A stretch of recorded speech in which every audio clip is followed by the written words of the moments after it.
A Federação Espírita do Paraná apresenta Sueli Caldas Schubert.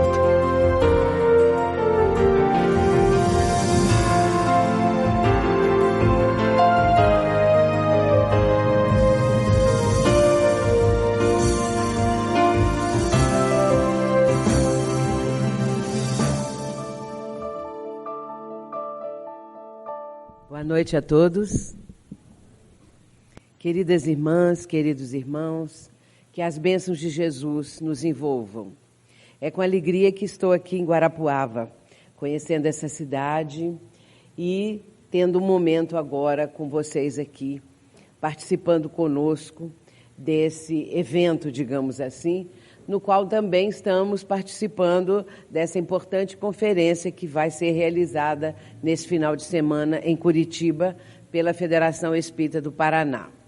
Tenho dito, nesses dias que estamos fazendo esse roteiro, que a Federação Espírita do Paraná sempre teve, para mim, um valor inestimável, como exemplo de federativa, como exemplo de trabalho realizado no Estado, e por isso ela é para nós uma referência. E eu me sinto muito feliz por estar agora integrada, mais próxima aos companheiros da Federação Espírita do Paraná e, sobretudo, ao ideal, ao trabalho que eles realizam. Nós vamos apresentar na noite de hoje um tema que vai enfocar a questão do mundo espiritual. Desde o lançamento do filme Nosso Lar, que as pessoas têm apresentado um interesse muito grande para conhecer um pouco mais acerca da vida no mundo espiritual. E é claro que isso é algo importante na nossa vida. Pode parecer assim, nós estamos aqui nessa vida e as coisas caminham dentro do plano da horizontalidade e nós nos preocupamos tanto com tudo o que vem acontecendo, o panorama mundial, essas dificuldades, sofrimentos, tudo isso, afinal de contas, nos preocupa tanto. Por que vamos preocupar com o mundo espiritual? É claro que nós não vamos ficar preocupados com o mundo espiritual, mas é bom conhecermos, é bom sabermos, porque nós viemos de lá, mas vamos retornar para lá. E até então, o que havia de explicação acerca do mundo espiritual era da seguinte maneira: quem morresse só tinha 2 lugares para ir, ou ia para o céu ou ia para o inferno. Então, a vida se resumia nisso, a vida espiritual. A alma, ela teria essa destinação. Se fosse bem boazinha, ia para o céu. E se não fosse do bem, se fosse do mal, ia para o inferno. E o céu era pintado assim como algo diferente, muito tranquilo, e as pessoas ali não tinham o que fazer, ficavam tocando harpa, se dizia antigamente. Depois começaram a achar que deveriam ter algum tipo de função. E eu ouvi de muitas pessoas, ao longo desses anos, dizerem o seguinte: o céu é muito monótono, é preferível ficar no inferno, porque o inferno tem mais movimento, é mais movimentado. Esqueceram que lá tem um foguinho que queima o tempo todo. Então, a vida se consistia nisso, a vida do espírito ou da alma. Claro que, ao longo dos milênios, aqueles que vieram com uma visão muito mais ampla, muito mais bela, muito mais profunda, porque tinham uma bagagem, porque eram missionários que vieram em nome do Cristo para que pudessem abrir um horizonte novo para a humanidade. E essas criaturas trouxeram notícias diferentes. Claro que foram criticadas, não foram ouvidas e muitas até foram sacrificadas. Foram condenadas à morte, condenadas à fogueira. Se nós lembrarmos lá do tempo do Cristo, não precisamos ir mais para trás, mas lembrando do tempo do Cristo, quando Jesus trouxe a lei de amor, e quando Jesus começou a falar do reino dos céus e começou a mostrar, inclusive, na casa do Pai há muitas moradas, conforme João registra no capítulo 14.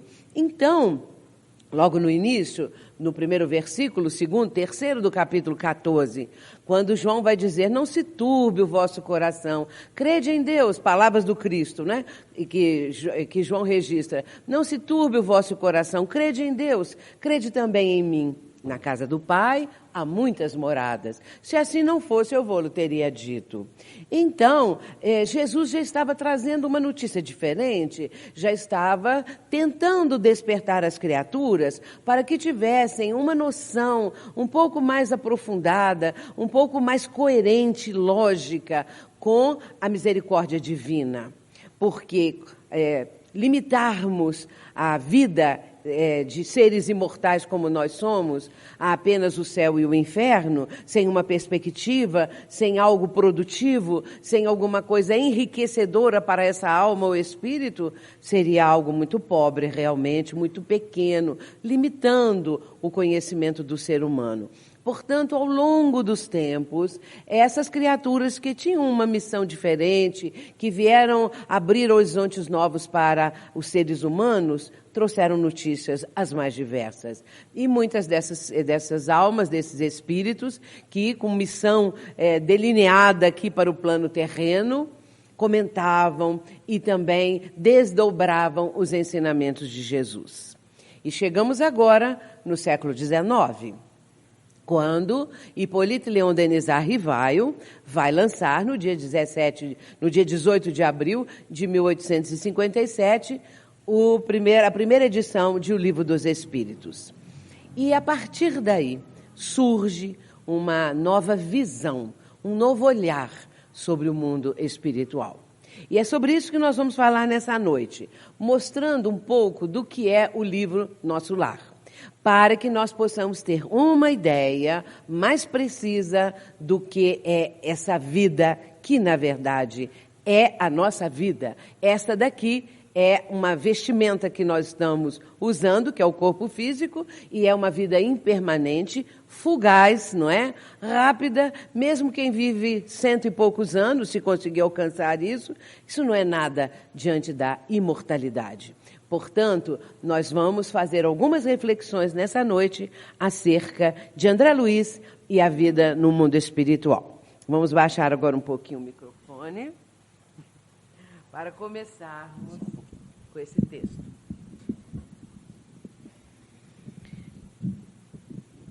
Então, vamos ver, primeiramente, essa passagem que está em João, que nós acabamos de citar. Na casa de meu pai há muitas moradas. Se não fosse assim, eu vou-lo teria dito. Vou preparar-vos o lugar. É o que diz Jesus e que João vai colocar no capítulo 14, bem no início, como eu disse, versículo 2. É toda uma sequência de ensinamentos que está o mestre, nesse momento, alargando um horizonte para as criaturas. E essas muitas moradas são exatamente aquelas que nós agora estamos estudando uma delas, não é? Mas se referindo propriamente, Jesus, aos planetas habitados. E nós sabemos que a ciência hoje está cada vez mais empenhada em identificar no cosmos aqueles planetas que têm alguma semelhança com o nosso, na sua constituição, naquilo que esses planetas apresentam. Interessante que há 400 anos atrás, 400 e poucos anos, Giordano Bruno foi levado à morte porque disse que haviam outros planetas habitados.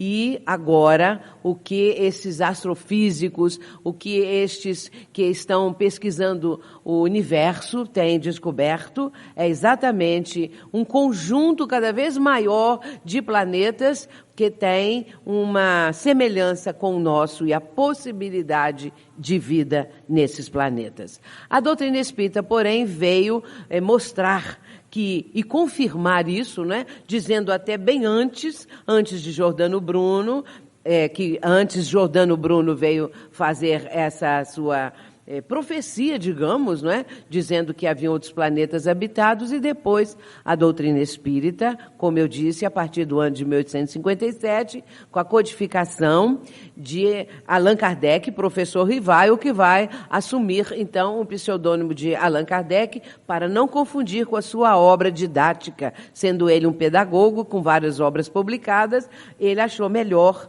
não confundir uma coisa com outra, porque ele já era um escritor dentro dessas obras que ele lançou como pedagogo, emérito e conhecido na França e em outros países. Portanto, ele assume o pseudônimo de Allan Kardec e é assim que ele é conhecido.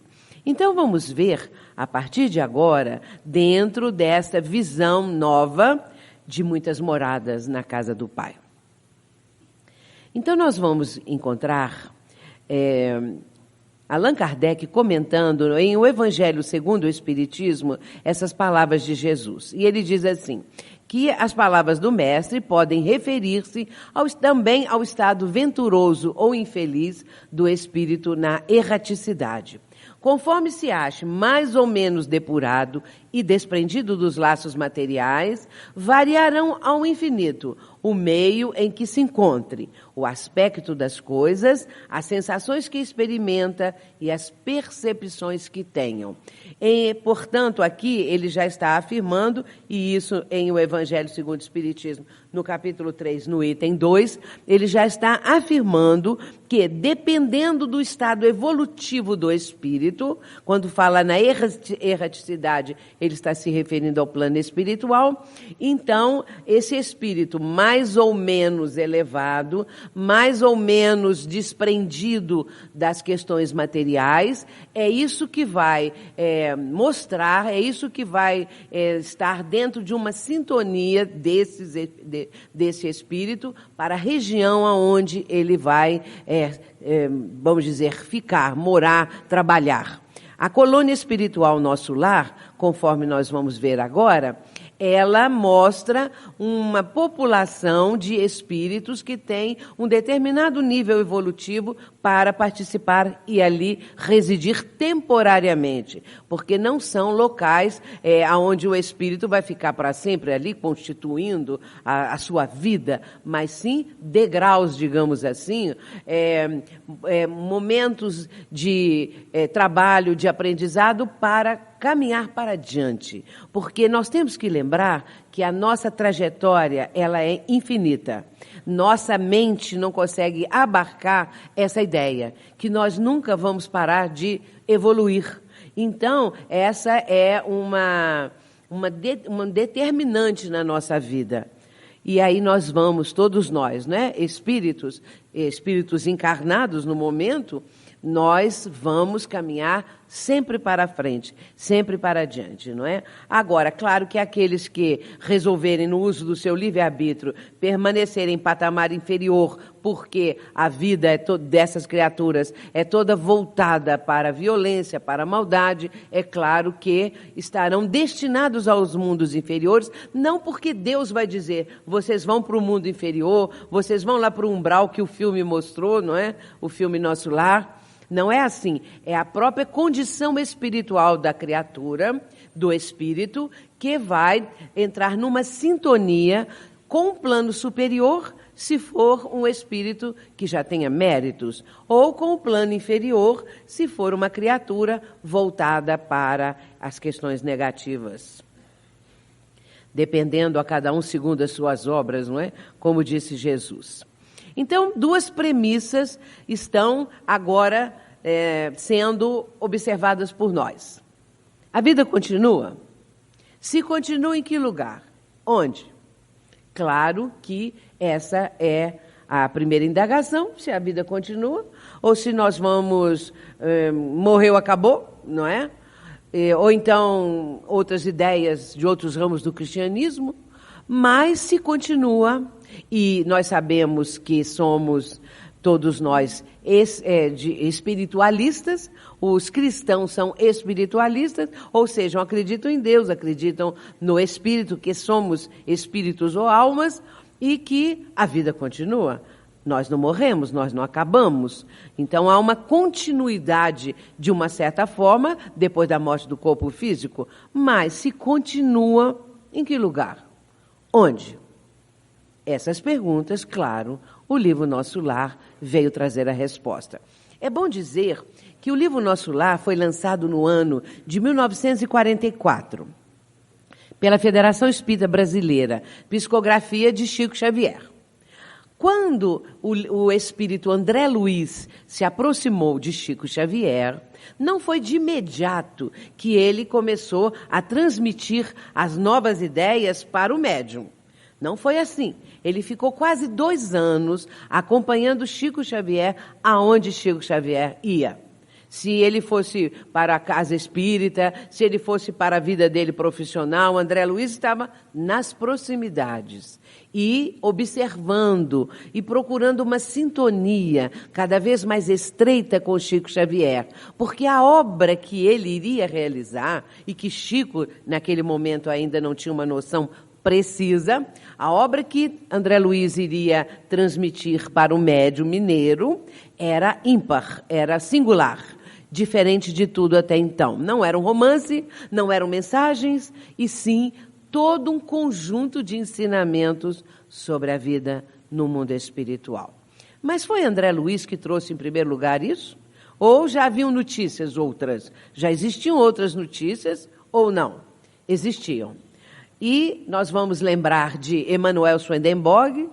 Emanuel Swedenborg, o nome Emanuel não tem nada a ver com o mentor de Chico Xavier. Então, Emanuel Swedenborg, um vidente sueco, com uma inteligência genial, era um gênio, porque o homem entendia de tudo naquela época, e no ano de 1744, nós estamos referindo a essa data, esse vidente sueco, então, com toda a sua capacidade intelectual, com todos os seus conhecimentos, este homem também tinha uma vidência extraordinária.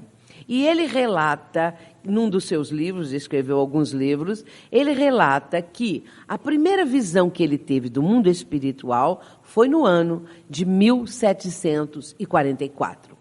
E ele escreve da seguinte maneira, que o mundo espiritual se abriu para ele. E ele começou a ver o que existia nesse mundo espiritual.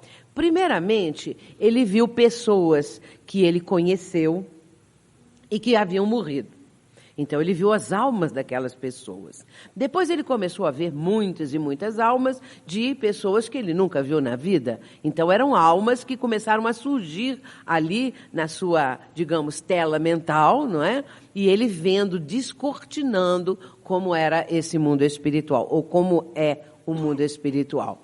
E o que ele viu mais? Ele passou a ver cidades, casas, escolas, universidades, hospitais e assim sucessivamente. Aquela sucessão de extraordinária, não é? De aspectos diferentes deste mundo espiritual.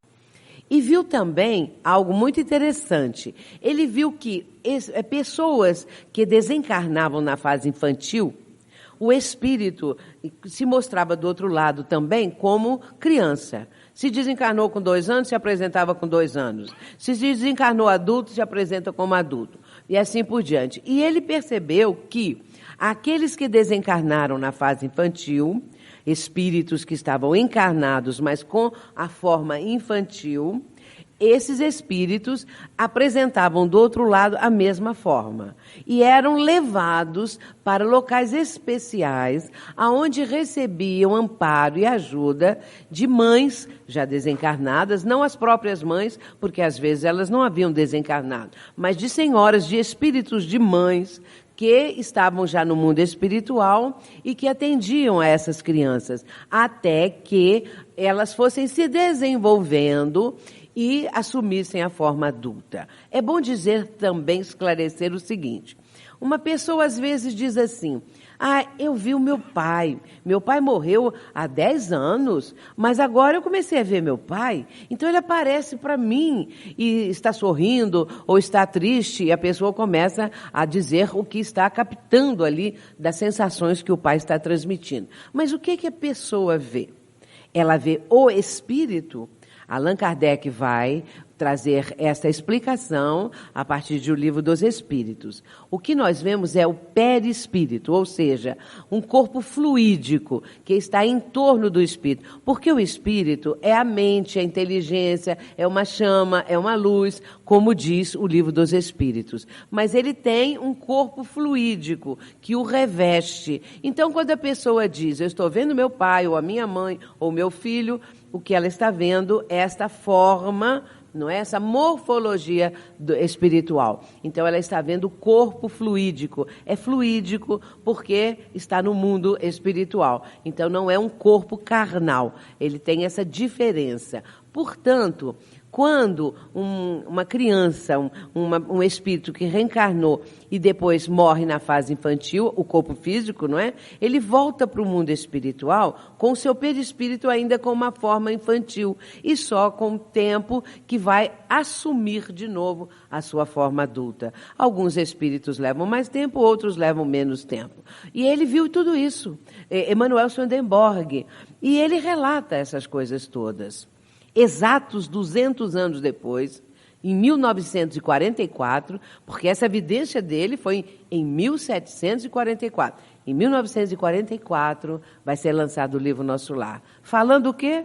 Exatamente aquilo que Emanuel Swedenborg havia visto. Mas outras obras também, antecedendo ao lançamento de Nosso Lar, não espíritas, relatam a vida no mundo espiritual. Vou só citar mais uma.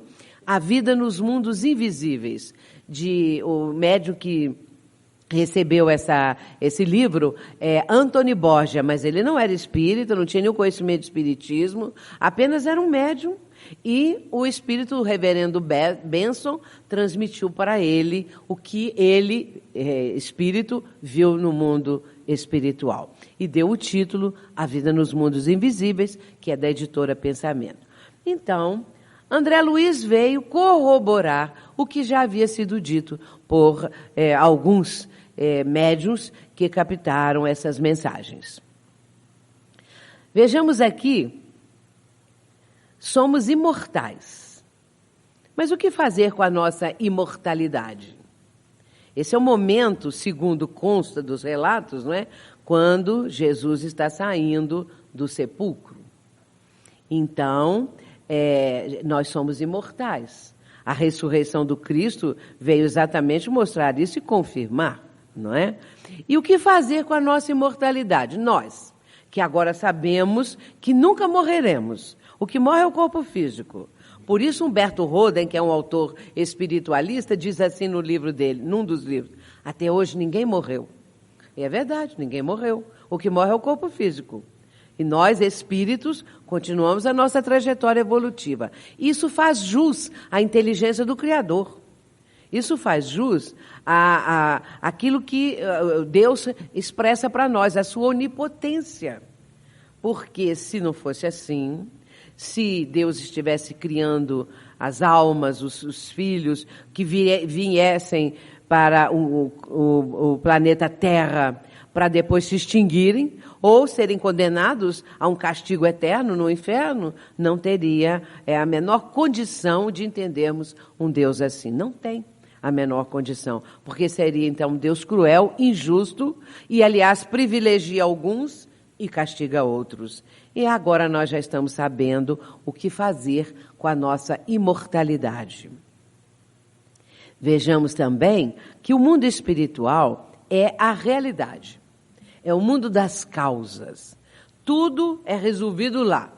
Aqui no mundo terreno, no mundo físico, é a consequência daquilo que nós vivenciamos. Porque nós somos de lá.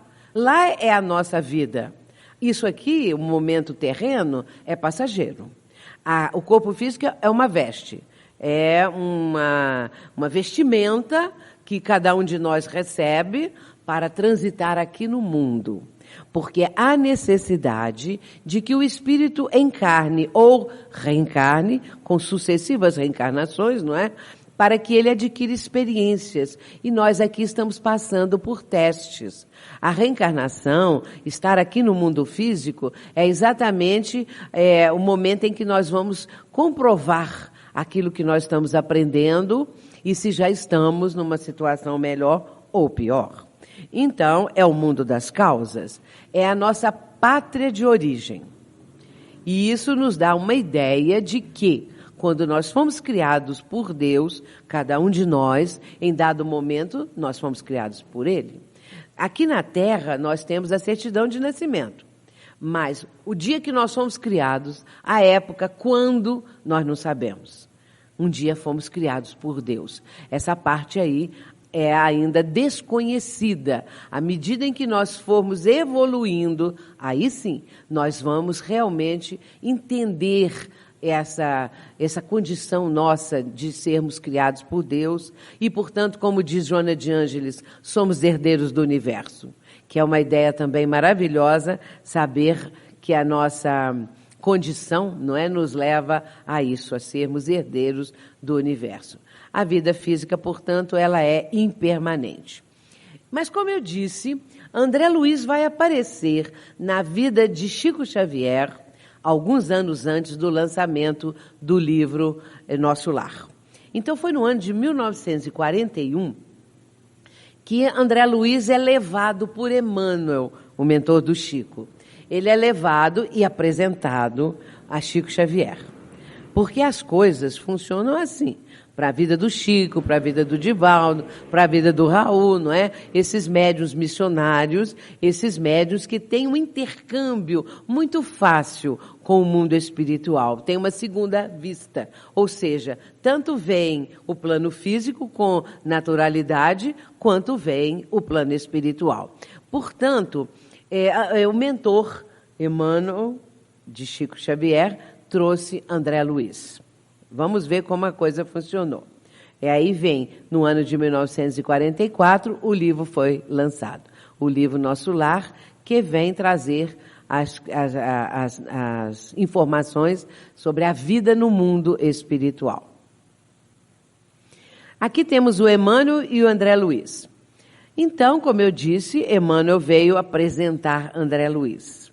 E vai dizer o seguinte, que ele, André Luiz, vem contar que a maior surpresa da morte carnal é nos colocar face a face com a própria consciência, onde edificamos o céu, ou estacionamos no purgatório, ou nos precipitamos no abismo infernal.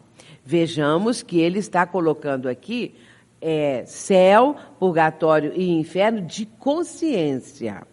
Então, quando a pessoa, encarnada aqui na Terra, se dedica ao mal, comete muitos crimes, esta criatura, voltando para o mundo espiritual, que é a pátria de origem, em certo momento vai se defrontar com a sua realidade.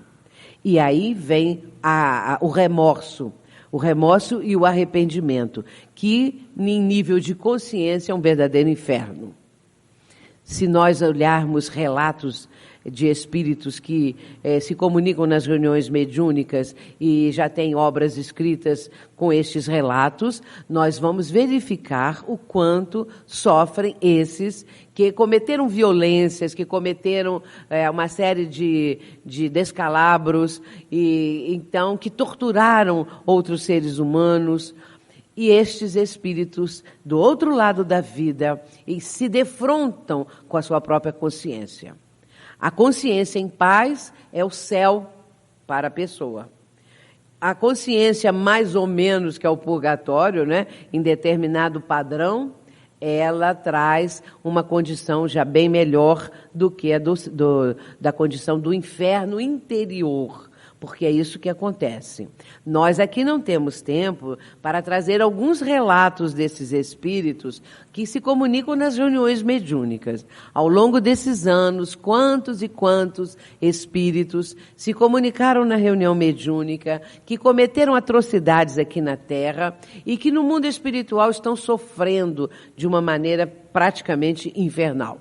Eles dizem que veem as vítimas, que veem o que cometeram. E muitas dessas vítimas se tornam espíritos também que vão perseguir aquele que cometeu o crime. Então, a coisa que acontece aqui na Terra acontece no mundo espiritual. Se aqui na Terra alguém comete um assassinato, mata alguém, e a família resolve vingar, vai ficar atrás do criminoso para vingar. Se essas pessoas desencarnam, no mundo espiritual não viram santos. Não continuam, continuam com os mesmos propósitos, com o mesmo ódio, com a mesma vingança. Porque isso não seria modificado só porque deixaram o corpo físico. Portanto, chegando do outro lado, o ódio que traziam continua. Se fosse o amor, continuaria e cada vez mais progrediria, aumentaria. Então, a questão da situação íntima, né, de consciência, como um verdadeiro inferno, não é? É decorrente do remorso, decorrente da perseguição que aquelas que foram vítimas passam agora a empreender em torno daquele que foi o algoz, que foi o assassino. As coisas funcionam assim, não há diferença. Nós deixamos o corpo físico, passamos para o lado de lá e continuamos com os mesmos sentimentos, sejam bons, sejam maus, sejam positivos, sejam negativos. Outra coisa que André Luiz veio lembrar é que a Terra é uma oficina sagrada e que ninguém a menosprezará sem conhecer o preço do terrível engano a que submeteu o próprio coração. Esses dois slides aqui tratam do prefácio do livro Nosso Lar. É, então, Emmanuel apresentando André Luiz e, sobretudo, apresentando para o leitor, não é? Olhando aqui a Terra, não é? Lembrando do nosso planeta, nós não podemos deixar de lembrar, abrindo um parênteses, das lutas e sofrimentos que a humanidade vem enfrentando. Aqui mesmo no Paraná, não é? Nós sabemos das enchentes que estão trazendo tanta dor, tanto sofrimento, tantas dificuldades para os paranaenses. Isso já aconteceu em Minas Gerais, esse ano mesmo. Já aconteceu na região serrana, ali do estado do Rio. Está acontecendo no Maranhão. Está acontecendo nas proximidades, ali em Santa Catarina, né? Nas proximidades de Itajaí, daquela região toda.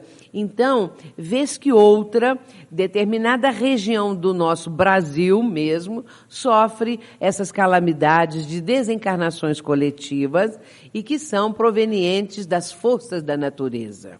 Porque existem catástrofes provocadas pela natureza e aí o homem não tem nenhuma condição de enfrentá-las ou de impedi-las, e existem aqueles outros sofrimentos que um ser humano pode provocar a outro ser humano. E é muito triste nós termos essa ideia que o ser humano é o predador de outro ser humano. Agora, as forças da natureza escapam à nossa condição de enfrentá-las. E então, nosso Brasil está passando, e aqui o Paraná, essas dificuldades e essas lutas. E lá no Japão, que é aquela tragédia que nós todos estamos cientes e que pode, não sabemos se aquilo evoluir e é aquela questão das usinas nucleares realmente não terem mais controle, e isso pode atingir o planeta todo. Portanto, o que nós estamos vendo? Nós estamos vendo o ser humano sem essa noção. Quando não há essa noção, essa ideia, quando a pessoa não tem uma fé realmente sólida, que lhe dê fundamentação, base para enfrentar as dificuldades da vida, o ser humano, então, se desequilibra e pode cometer uma série de atrocidades. E muitas das coisas que estão acontecendo é o próprio ser humano que agrediu o planeta. O planeta, nós sabemos, não é, está sendo agredido através de ações danosas que a própria população terrena está trazendo para as nossas reservas todas, que são maravilhosas, não é? Então, o resultado é este.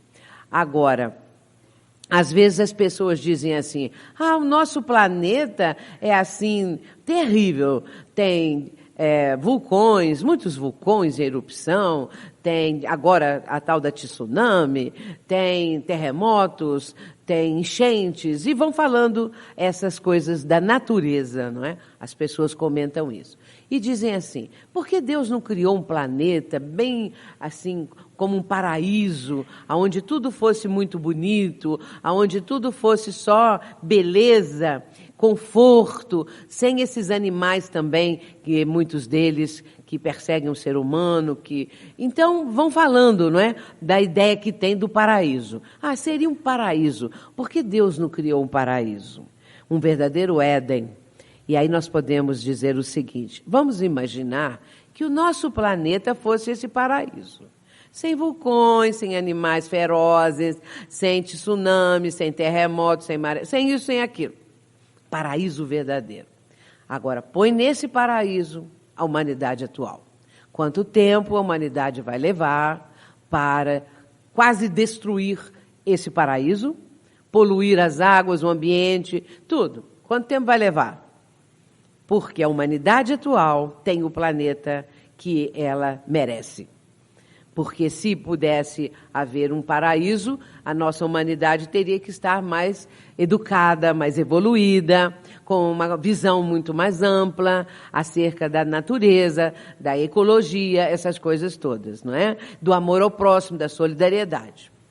Mas nós vamos caminhando, não é? Nós vamos caminhando. Agora, foi muito bonito que quando houve aqui no Brasil, não é? As enchentes ali na região serrana, quantos e quantos no Brasil todos se mobilizaram para ajudar.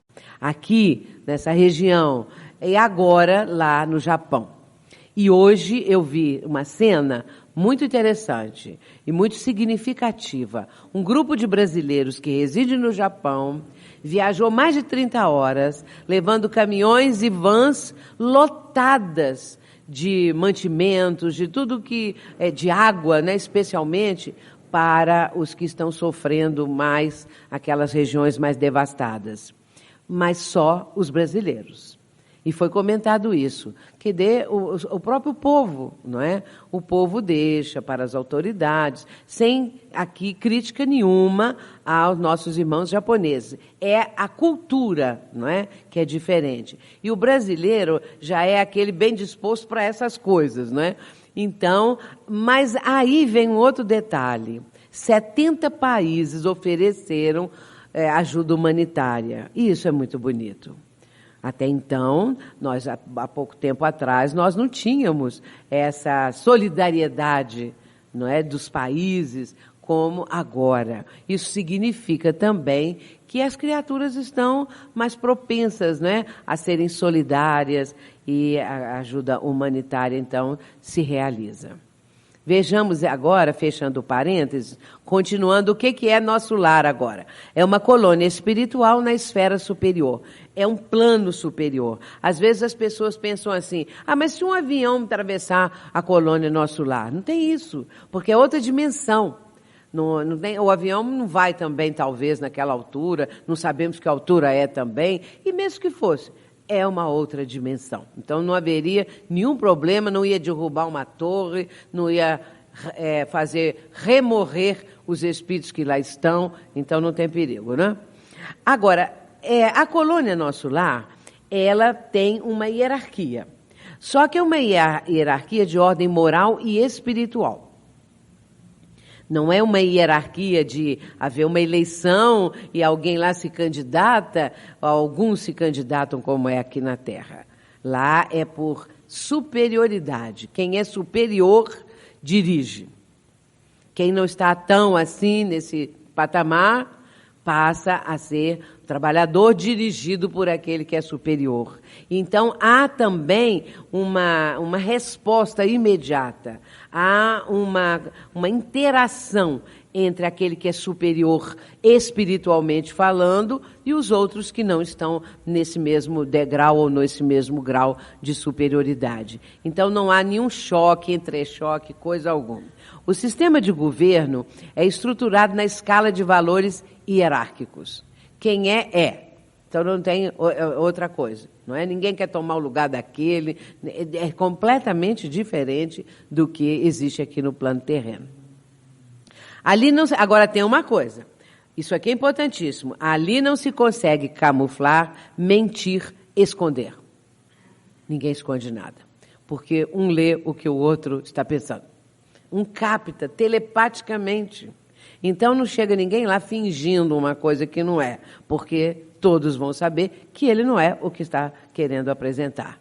Portanto, e mesmo porque uma pessoa assim hipócrita nem chega lá, porque a questão é de sintonia, a questão é de afinidade vibratória. Então, quem tem condição vibratória vai lá e fica. Quem não tem, não vai. Não é? André Luiz aprendeu também uma outra coisa que ele relata num dos livros dele, que ele, por exemplo, no caso dele, ele pode ir a um plano superior, mas até um limite. Ele vai um pouquinho só acima da situação que ele está. Depois, mais para cima, ele não pode ir. Mas não é porque existem fronteiras delimitando, nada disso. É uma questão vibratória. Então, ele não vai para lá porque ele não tem condição. Agora, os que estão lá no mais alto, no plano superior, podem vir facilmente aos planos inferiores, não é? Então, isso funciona assim com naturalidade. Ninguém fica revoltado, ninguém vai fazer uma revolução, um motim, qualquer coisa assim, não é? Então, ninguém pode mentir, ninguém vai esconder, ninguém vai camuflar. Então, para ir para lá, não é? Se a gente quiser se candidatar, ir para nosso lar, nós temos que começar a aprender essas coisas todas, não é? Nada de fingimento, nada de traições, nada de mentiras, nada de esconder as coisas. É difícil? Mas também, como diz Ivone Pereira, quem diz que seria fácil? Não é fácil. Agora, todos trabalham para servir a Deus e em função do próximo. Todos trabalham para servir a Deus. É um propósito. É uma meta a ser alcançada, não é? Continuando. A série Nosso Lar evidencia, porque aqui nós já estamos falando não apenas do primeiro livro, mas dos demais, que são 15 livros, não é? Então, nós estamos falando de todo o conjunto da obra de André Luiz. Ela evidencia, portanto, a bondade e misericórdia divinas. Aí, meus irmãos, é que nós vamos ter uma ideia da bondade da misericórdia divina. Porque tudo obedece a uma escala de valores. Não é proteção, não é privilégio, não é castigo. Deus não castiga. E também Deus não perdoa. Como que ele exerce o perdão? O perdão divino é oferecer outra oportunidade ao infrator. Quem cometeu um erro vai ter oportunidade de resgatar o erro, de consertar a sua vida. Esse é o perdão divino. Não é ficar assim, agora você vai ter um castigo tal, assim. Agora, vem a dor. Por quê? Porque quando, como diz Joana de Ângeles, quando o amor se ausenta, a dor se instala. É uma realidade. Olha que frase tão pequenininha. Quando o amor se ausenta, a dor se instala. Não tem outro jeito. Voltando ao amor, a dor vai embora. Mas aí começamos a entender que nós criamos o nosso destino. Eu crio o problema que eu vivo. Eu criei isso. Se eu estou sofrendo, eu criei esse sofrimento. Eu atraí este sofrimento para a minha vida com ações danosas que eu cometi. Então, eu vou receber o resultado. É a lei de ação e reação. A lei de causa e efeito, não é? Toda causa tem um efeito correspondente, toda ação tem uma reação. O ser humano está devastando o planeta, vem a reação da natureza. Não foi Deus que disse lá de cima, olha o que eles estão fazendo, vamos mandar tsunami, vamos mandar terremoto. Não é assim. É que a própria natureza tem as reações compatíveis com as ações danosas do ser humano. Portanto, esse é um aprendizado fantástico que a doutrina espírita nos oferece, abrindo a nossa visão, um novo olhar, não é? Como se diz hoje em dia, tudo hoje em dia é um novo olhar. Mas Jesus já tinha dito, uma certa vez, quando ele tem aquela frase assim, vigiai e orai. Mas ele tem em outro momento que Marcos registra, quando Jesus diz assim, olhai, vigiai e orai. Então, é olhar, viu? Ficar olhando para dentro de nós mesmos, né? Então, a série Nosso Lar evidencia também a perfeita justiça divina, cumprindo aquilo que Jesus disse, a cada um segundo as suas obras. A lei de ação e reação, como eu falei, não é? E que há uma destinação para todos os seres humanos. Ninguém fica vagando, não é? Como uma alma penada, como se diz, lá no plano espiritual, nem aqui no plano terreno. Almas penadas, não é? Que nome interessante. O que significa isso? Espíritos que estão sofrendo e que às vezes os médiuns videntes conseguem perceber a presença desses espíritos. E aí isso vem através dos tempos, não é? Essa expressão alma penada é antiga, não é de agora. Não foi o espiritismo que criou isso, ou fantasma.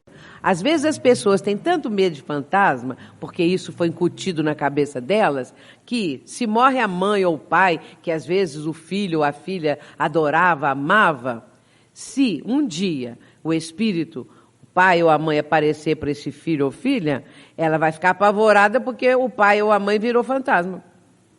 Já não é mais o papai e a mamãe, agora é um fantasma. Então a gente vê como que esses conceitos, não é? Que foram incutidos ao longo dos séculos, né, nas pessoas, predominam muitas vezes. Portanto, a lei de ação e reação, ela está em todas as obras de André Luiz. Aliás, nessas obras espíritas, nós encontramos sempre o resultado disso, né? Uma ação, ela tem uma reação correspondente. E nós vemos isso na vida prática, não é? O que nós fazemos vai ter um resultado mais adiante. Se fizermos uma coisa boa, vai ter um bom resultado. Ou não, não é? Então, tudo depende de uma série de circunstâncias. Cada um, eu vou dizer aqui porque está escrito, a cada um segundo as suas obras, como disse o mestre. A consciência reflete, portanto, treva ou luz das nossas criações individuais. Treva ou luz. O que nós fazemos vai resultar nisso aqui. Coisas negativas e aquelas outras que são positivas. Agora, tudo é criação nossa. Ninguém criou certa coisa para nós, não foi nosso pai, não foi nossa mãe, fomos nós mesmos. Porque quando nós vemos uma criancinha que tem 1 minuto de vida, aí está aquele bebezinho lá, mas ali está um espírito multimilenar. É criancinha, bebezinho, só agora. Mas ali está um espírito, às vezes, mais sábio do que seus pais. E, aliás, hoje em dia, a gente sabe, né, que as crianças que estão nascendo hoje em dia, elas são incrivelmente inteligentes. E elas sabem tudo, não é? Então, qualquer coisa essas crianças sabem, é impressionante. Falou desses aparelhos todos que existem hoje em dia, os eletrônicos, tudo, as crianças entendem. Ninguém nunca ensinou, porque elas já sabem. Elas já nascem com o conhecimento antecipado, né? E no meu caso eu fico chamando o neto, né? Para ensinar as coisas, porque não tem outro jeito. Minha faixa de idade é assim. E também não é tanta faixa de idade. O conjunto da obra apresenta ainda esclarecimentos detalhados sobre a reencarnação e a desencarnação. E existe, por exemplo, um livro como Missionários da Luz, aonde nós temos ali vários capítulos mostrando como é a reencarnação do espírito. O que acontece? Como que a coisa funciona? Etapa por etapa. Né? Então, há uma programação, o espírito vai reencarnar, a escolha dos pais, tudo isso é muito bem programado. E temos também, numa outra obra, Obreiros da Vida Eterna, os processos de desencarnação. Como ocorre a morte, vamos dizer assim, não é? Que nós chamamos encarnação, reencarnação, desencarnação. Mostra também o que são os planos superiores e inferiores. Aliás, o filme Nosso Lar mostrou o umbral. E eu tenho contado o seguinte, aconteceu comigo, logo depois do filme, um fato curioso. Uma senhora católica me procurou, conversou comigo, é minha amiga de muitos anos, conversou comigo. E depois, daí uns dias, uma outra também católica conversou comigo, a mesma coisa. Todas duas falaram assim, eu gostei demais do filme Nosso Lar, porque eu queria saber como é que é o mundo espiritual, eu tinha curiosidade, não é? Então eu tinha uma vontade de conhecer o que os espíritas falam, e aí gostei do filme. Só não gostei do umbral. E aí começa a falar, umbral, coisa horrorosa, e isso e aquilo, e foram descrevendo o que tinham visto no umbral. E depois falaram assim, interessante como as duas falaram a mesma coisa. Não gostei daquela lama. A lama que tem no umbral, tem aqueles espíritos lá dentro daquela lama, o próprio André Luiz caiu de cara na lama, aquela coisa toda. E falaram comigo. Aí eu disse assim, bom, mas aqui, vamos lembrar o seguinte, no catolicismo você aprendeu que ali o umbral é o espírito atrasado que fica lá. Eu disse para ela, você aprendeu no catolicismo a respeito do inferno. Quem vai para o inferno? São também os espíritos atrasados, criminosos, essa coisa toda. Falei com ela. E, então, no inferno tem aquele fogaréu, não é? O fogo eterno que fica ardendo. E aquelas almas que vão para lá ficam eternamente queimando naquele fogo. Qual que é preferível? O inferno com o fogo ardendo ou a lama fresquinha do umbral? Aí ela falou, bem, sendo assim a lama fresquinha é melhor, né? Falei, porque a lama fresquinha depois você pode tirar um pouco, aí vem mais lama, essa coisa toda, e fica assim. Agora, ali está mostrado que o espírito pode sair daquela lama fresquinha e ir para uma condição melhor, que é o que aconteceu com André Luiz, enquanto que no inferno ninguém escapa do mármore do inferno, vai arder no mármore do inferno, como diz a novela O Clone. Planos superiores e inferiores, portanto, né? A obra apresenta isso com riqueza de detalhes. André Luiz é, assim, uma espécie de repórter. Quando eu escrevi o livro Testemunhos de Chico Xavier, isso foi na década de 80, foi meu segundo livro. Aliás, segundo livro. Primeiro Obsessão e Desobsessão, depois Testemunhos de Chico Xavier. E só depois o terceiro livro é que foi sobre o Divaldo, o Semeador de Estrelas.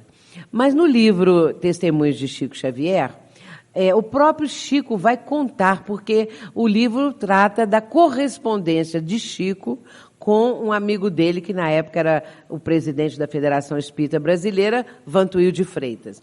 Então, não é psicografia, não, é o próprio Chico escrevendo cartas. Naquela época era carta, né, gente? Não era e-mail. Então, ele escrevia aquelas cartas. E o filho de Vantuil, porque as cartas eram para Vantuil, o filho dele depois colecionou as cartas todinhas, não é? Arquivou direitinho e depois me entregaram para escrever comentários sobre determinados trechos da carta. E é exatamente ali que André Luiz, que Chico Xavier vai contar como que André Luiz apareceu para ele. Em 1941, o que eu relatei aqui, assim, sucintamente, não é? Então, ali também nós vamos ficar sabendo de como o Emmanuel, com mais detalhes, né? De como Emmanuel apresentou o André Luiz. Então, foi toda essa situação que foi acontecendo aos poucos, não é? Muito bem. E aí nós vamos encontrar essa ideia, né, dos planos superiores, dos planos inferiores, sendo comentada aos poucos através de algumas cartas que Chico ia passando para Vantuil. E André Luiz relatando isso e trazendo a cada obra, a cada momento, uma ampliação e desdobramento dos ensinamentos do livro primeiro, que é o Nosso Lar. Não é? Então, cada livro vai aumentando, vai desdobrando, ampliando aquilo que André Luiz está dizendo. E, diante disso, eu comentei que André Luiz é uma espécie de repórter, que veio trazer as notícias do mundo espiritual. E, realmente, ele assim é. E mostra também os processos de recuperação e de educação espiritual de espíritos desencarnados, supervisionados por espíritos superiores. Olha quanta coisa que nós estamos aos poucos aprendendo, não é, com essa obra, porque nós vemos ali como um espírito inferior se recupera. Isso é misericórdia divina. Ninguém fica relegado eternamente a uma condição de Satanás, de demônio. Não existe isso. O demônio um dia vai virar anjo. Demora, mas vai virar. Porque ele vai receber oportunidades para evoluir. Enquanto que nós taxarmos que demônio vai ser demônio eternamente, é mostrar Deus de uma forma cruel. E Deus é misericordioso. É o amor, como diz, é amor, não é o amor. Deus é amor, na definição de João Evangelista. Deus é amor. E esse amor, ele predomina, prevalece acima de tudo, soberanamente justo e bom, que são atributos da divindade. Então Deus não é um ser com uma barba branca enorme, sentado num trono lá no céu. Deus é o Criador de tudo, não é? Então é bem diferente, Criador do universo. E o universo criado, não é? Não criando a Terra, só o nosso planeta e mais nada, e o resto é para enfeitar o céu. Mas são mundos criados, estrelas, galáxias. Todos aqui sabem disso, não é? Porque a ciência agora desvendou isso também para todas as criaturas. Entretanto, nós não podemos ficar com o nosso pensamento engessado, com o nosso pensamento tolhido. Nós temos que abrir horizontes maiores, horizontes novos, e isso é muito bom para cada um. Continuando, nós vamos trazer a opinião do cientista Dr. Hernani Guimarães Andrade, desencarnado agora há alguns anos. Mas ainda em vida, ele disse o seguinte: como simpatizante da linha científica do Espiritismo, considero-a, referindo-se à série Nosso Lar, a maior contribuição deste século, no caso o século XX, quando ele dá esse depoimento, obtida por via mediúnica para a solução do problema da natureza do homem. Fica aqui consignada, a título de registro e endossada por mim, a seguinte previsão. Aí ele faz essa previsão. Ele diz assim: as obras de André Luiz, psicografadas por Francisco Cândido Xavier, serão futuramente objetos de estudo sério e efetivo nas maiores universidades do mundo e consideradas como a mais perfeita informação acerca da natureza do homem e da sua vida após a morte do corpo físico. Isso está no livro da autoria de Dr. Hernani Guimarães, intitulado A Matéria Psi. É o título do livro dele, é um cientista. Portanto, ele está fazendo uma previsão. No futuro, não sabemos quando, não é? Aos poucos, as criaturas vão entender o aprofundamento, não é? Que André Luiz traz nas suas obras, dessa visão do mundo espiritual, dessa compreensão, porque nós viemos de lá e para lá retornaremos. E lembremos que Jesus ensina: conhecereis a verdade e a verdade vos libertará. Aos poucos, meus irmãos, a verdade vai sendo trazida para a humanidade. A verdade não veio toda de uma vez. Ela vem gradualmente, à medida que o ser humano tem condições, apresenta condições para esse aprendizado. Se olharmos a trajetória do ser humano, desde o homem das cavernas até os dias atuais, o que nós vamos ver? Nós vamos ver aquele homem primitivo tentando de todas as formas a sua sobrevivência, e vai começar as descobertas. O momento em que ele descobre o fogo, que foi um grande passo na humanidade. Depois, mais adiante, inventa a roda, que também foi algo extraordinário. E assim sucessivamente as descobertas e as invenções foram acontecendo ao longo dos milênios e milênios e milênios. Hoje, há uma grande descoberta que o ser humano está fazendo, a descoberta do mundo espiritual. Essa descoberta, ela nos está impulsionando para algo maior, porque nós precisamos conhecer a verdade. E a verdade vai nos libertar dessa ideia, às vezes ainda tão pequena, de uma única existência, de que Deus condena os seus filhos, não é? De que Deus é cruel, que as pessoas têm que ter medo de Deus. As pessoas falam: eu sou temente a Deus. Nós não temos que ter medo de Deus. Nós temos que aprender a amar a Deus. É muito diferente, porque Ele nos ama. Mas nós é que nos afastamos dele. Em O Livro dos Espíritos, nós vamos encontrar a primeira questão que Allan Kardec coloca, abrindo o livro, como se fosse a abertura de uma majestosa sinfonia. ele vai fazer a pergunta melhor, mais profunda e mais essencial para a humanidade. Que é Deus? É a pergunta mais importante para o ser humano. Porque nós fomos criados por ele e precisávamos saber de alguma forma que é Deus.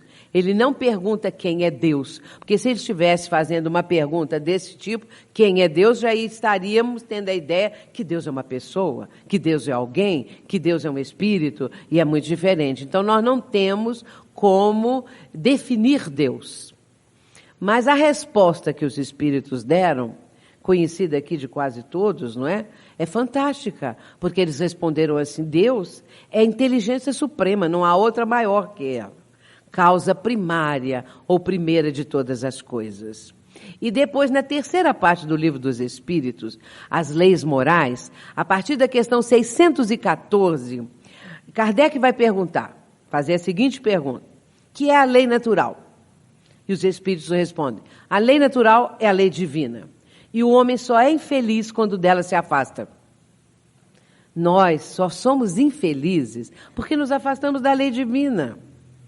Nós fomos criados por Deus e a lei divina existe em nós. E aí na questão 625, 621 de O Livro dos Espíritos, Allan Kardec pergunta: onde está escrita a lei de Deus? E os Espíritos respondem: na consciência. É a 621. Então a lei de Deus está em nós, íncita em nós. Não sabemos como foi a nossa criação. E nem como a lei divina faz parte de nosso ser. Não sabemos. É como se estivesse decalcada em nós, ela estivesse como um sinete divino em nós, não é? Então, quando nós nos afastamos dessa lei, é que somos infelizes. Por isso, a resposta dos Espíritos é notável na questão 614. A lei natural é a lei divina, e o homem só é infeliz quando dela se afasta. Mas aí nós vamos fazer um link, para ser bem moderninha. Então, eu vou fazer um link agora com o livro Céu e Inferno, tá certo? Então, eu gosto de saber se eu estou falando certo, né? Porque eu ouço falar, vamos fazer um link, vamos linkar daqui e dali. Então, vou fazer um link agora com o livro Céu e Inferno, que é a quarta obra da codificação. No Céu e Inferno, na primeira parte, na segunda parte, nós vamos encontrar o Código Penal da Vida Futura, que é o capítulo 7 da segunda parte do Céu e Inferno. Ali no Código Penal da Vida Futura, que são 33 itens, logo no primeiro eu vou falar só um ou dois, hein? Ninguém se assuste que eu vou falar o 33, que eu também não sei de cor. Mas o primeiro e o segundo, Allan Kardec coloca o seguinte, que o espírito encontra no mundo espiritual o resultado do que ele fez na Terra. E depois, nas seguintes, ele vai dizer, na segunda, na terceira, ele vai falar: toda imperfeição é causa de infelicidade. Então, nós somos infelizes muitas vezes porque somos imperfeitos. Se nós fôssemos perfeitos, nós seríamos plenamente felizes. Vamos chegar lá. Outra pergunta que às vezes as pessoas fazem: por que Deus não nos criou perfeitos? Então, para que nós vamos fazer o quê? Já somos perfeitos. Agora, sendo imperfeitos no seguinte sentido: simples e ignorantes. Fomos criados simples e ignorantes, todos iguais. Ninguém recebe um atributo, ninguém recebe um potencial maior do que o outro. Todos são criados da mesma forma. Ignorantes quer dizer ignorando, desconhecendo. Então, simples e desconhecedores de tudo. Mas vamos começar porque a lei divina está dentro de nós. Vamos começar a caminhada. E aí vamos indo, adquirindo experiências, somando experiências, capitalizando experiências, como diz Leon Denis, e aí chegamos ao momento atual. Portanto, meus irmãos, nós agora sabemos. A verdade nos está libertando. A verdade nos está trazendo uma perspectiva nova. E aí nós temos responsabilidade. Porque uma coisa é inerente à outra. Se nós sabemos, nós temos responsabilidade maior. E, a partir dessa responsabilidade, nós começamos a entender que temos uma responsabilidade no momento que o planeta atravessa. Nós estamos vivendo a grande transição. como Joana de Ângeles veio dizer através de Divaldo, e agora Manuel Filomeno de Miranda veio nos informar através de um livro notável que se intitula Transição Planetária. Vamos ali nos inteirar de como se processa essa grande transição e o quanto nós podemos colaborar. Sim, cada um de nós pode dar uma parcela de contribuição. Às vezes as pessoas acham, mas eu sou anônimo, não é? Ninguém me conhece, eu sou uma pessoa assim, estou aqui no meu canto, na cidade onde eu moro, mas tem uma importante contribuição. À medida em que o ser humano, não é, vai conseguindo ter essa noção das coisas, não é? Ter essa consciência desperta, é claro que ele vai se tornar uma pessoa melhor. E se tornando uma pessoa melhor, ele passa a seguir a regra áurea que Jesus ensinou para a humanidade: amar a Deus sobre todas as coisas e ao próximo como a si mesmo. Amar a Deus sobre todas as coisas e ao próximo como a si mesmo. Então, como amamos a nós mesmos, nós vamos amar ao próximo e amar a Deus. Mas muita gente não ama a si mesmo, tem raiva de si mesmo, não é? E até provoca, às vezes, a própria morte, porque tem essa ideia diferente, não é? Mas isso significa o quê? O espírito ainda vivendo uma experiência que ainda não chegou a essa ideia de amar a Deus sobre todas as coisas e ao próximo como a si mesmo, que é a meta que cada um de nós deve adotar. O que eu posso fazer para ajudar mais? O que eu posso fazer para contribuir para a melhoria do planeta? E tem se dito muito hoje em dia que nós devemos nos reunir nos lares ou em grandes grupos, em centros espíritas, em templos religiosos de qualquer religião, para orar pela paz mundial, para orar em favor do ser humano, da humanidade. Isso é muito importante, que melhora a psicosfera do nosso planeta. Portanto, cada um de nós pode contribuir, cada um de nós pode ajudar a transição planetária. E isso é uma programação grandiosa, de magnitude incrível, não é? Que nós podemos um dia alcançar. Que possamos realizar esta nossa nova meta, não é? Que se abre para nós. Nós vamos apresentar agora a prece de Maria Dolores em versos e que vamos trazer agora para finalizar a nossa reflexão da noite de hoje. Nós vamos ter agora um fundo musical.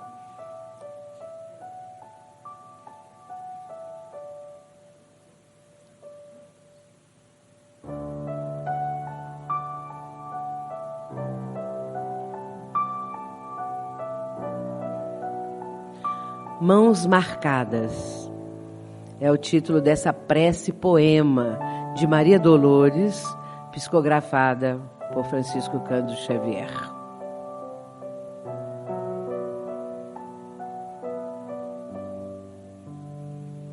Senhor, quando me deres o privilégio do renascimento no berçário do mundo, ante as necessidades que apresento e aquelas que não vejo, eis, Senhor, o desejo em que dia por dia me aprofundo.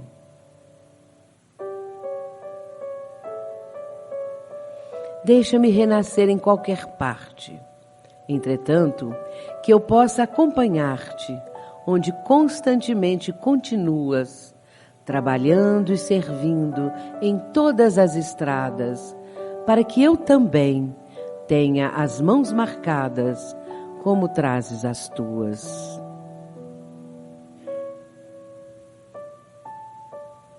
Quanta ilusão quando me debatia, crendo que o desespero fosse prece, a rogar-te alegria e segurança, sem que eu nada fizesse. Entretanto, Senhor, agora sei que o trabalho é divino compromisso, estímulo do céu, guiando-nos os passos, e que, atendendo a semelhante lei, puseste ambas as mãos em nossos braços, por estrelas de amor e de serviço. Assim, quando efetues as esperanças em que me agasalho e estiver entre os homens, meus irmãos, que eu me esqueça em trabalho e me lembre das mãos. Que eu seja contigo onde estiveres, uma réstia de paz. Que eu seja alguém sem destaque e sem nome, que se ouvide no bem. E se um dia uma cruz de provas e de agravos reclamar-me a tarefa e o coração, não me largues ao susto em que me enleie. Ajuda-me a entregar as próprias mãos aos cravos da incompreensão que me rodeie, entre bênçãos de fé e preces de perdão. Não consintas que eu volte ao tempo morto, da ilusão convertida em desconforto. Dá-me os calos da paz nas tarefas do bem, a servir, sem perguntar a quem. Ouve, celeste amigo, aspiro a estar contigo, longe de minhas horas desregradas, onde sempre estivestes e sempre continuas, plantando amor em todas as estradas, para que eu também tenha as mãos marcadas, como trazes as tuas. Maria Dolores. O livro tem esse título, Mãos Marcadas. Meus irmãos, muita paz, muito obrigada, que Jesus nos abençoe.